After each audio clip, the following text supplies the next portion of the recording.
না শুনছি ওনার এটা শোনা কথা সত্য হতে পারে, মৃত্যু হতে পারে। আমি শুনছি, তবে এখন নিশ্চিত কোনো কিছু হয় নাই যে উনি পাবলি দিয়ে পালা পালা ছাত্রদেরকে দিয়ে দিচ্ছেন, কি এরকম প্রাইজ দিয়ে দিয়ে সবাই, কিন্তু ওনাকে কিছু দেয় নাই। কি ওনাকে, উনি লেখাপড়ার মধ্যে হয়তো ওদের মতো ভালো ছিলেন না, উনি কিছু প্রায়, কিন্তু ওনার একটা ছিল ওস্তাদের প্রতি মহব্বত, ভালোবাসা।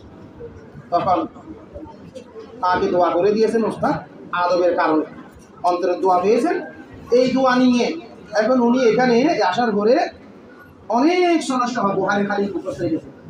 উনি শেষ পর্যন্ত অন্ধ হয়ে গিয়েছিলেন। কি অন্ধ হয়ে গিয়েছিলেন? এই অন্ধ অবস্থায়ও অনেকে ওনাকে বুহারির কয়েকটা হাদিস, আলী ক্লাসের কয়েক ছাত্ররা 5-10টা হাদিস সমস্যা মুখস্থ করেছে, ওনাকে শোনাইতে যাই। তাহলে আদবের কারণে উনি অনেক বড় একজন আলেম। কি এখন দুনিয়া থেকে চলে গেছে। তো এরকম আরো অনেক